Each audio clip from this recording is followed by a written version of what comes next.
This is the Kingdom of Cambodia in Southeast Asia, bordered by Thailand, Laos, and Vietnam. It is home to 15 million people.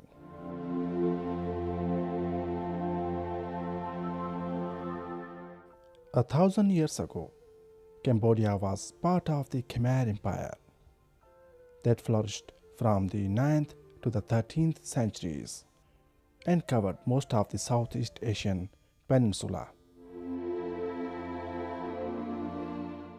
It was based at Angkor, where the kings built a large city and a temple complex. You can still see the remains of these temples today.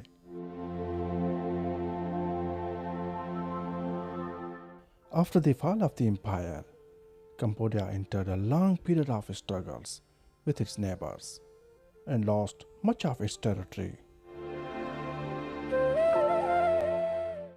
In 1863, it sought protection from France. Later it was colonized by France, like much of the peninsula. It gained independence in 1953, but its darkest hours were still to come. From 1975 to 1979, Cambodia was controlled by the Khmer Rouge, the Communist Party led by Pol Pot.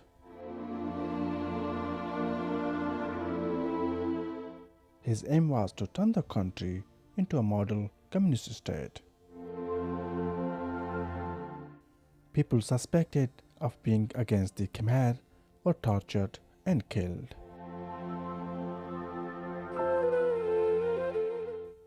This secondary school in Phnom Penh was one of the torture centers. Today, it has become a genocide museum.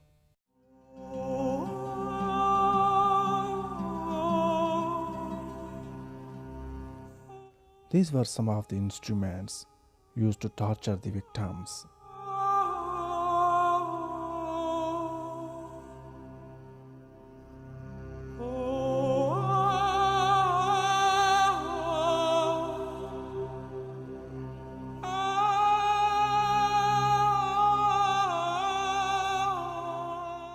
The classrooms where pupils once studied were divided up into cramped cells, where the terrified prisoners were held.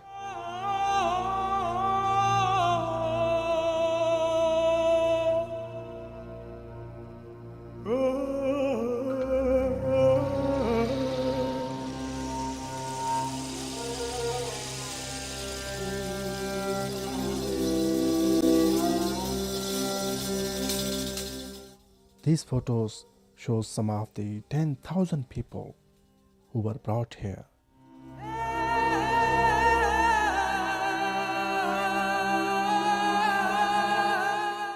The Khmer Rouge photographed each one.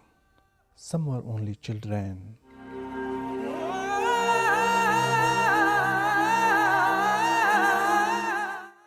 The victims were from many different backgrounds, but most were educated people, such as engineers, doctors, and teachers.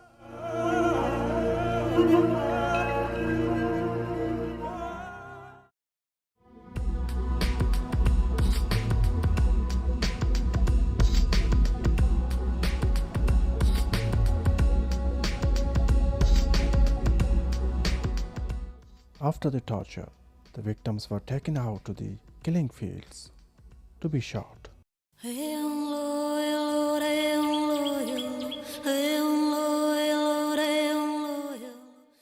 Their bodies were dumped into mass graves.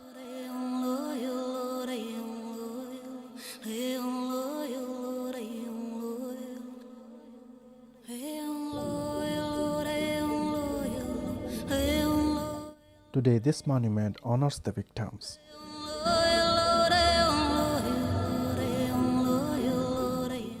Nameless skulls are piled high.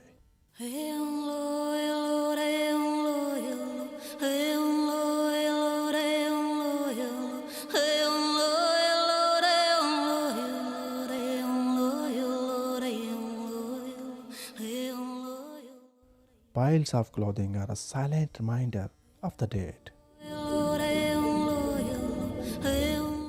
At least 1 million people were wiped out by the activities of the Khmer Rouge, either through the executions or through famine caused by their policies. The true number could be many more.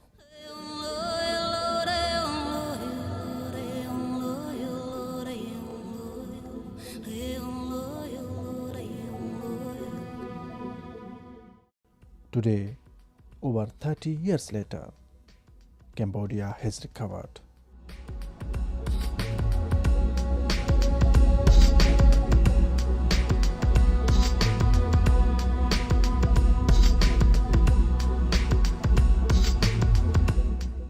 It is now a democracy with the king as a head of state.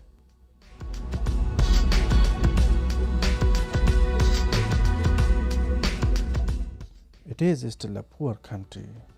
It depends heavily on agriculture and textile industry. But it is attracting more and more tourists.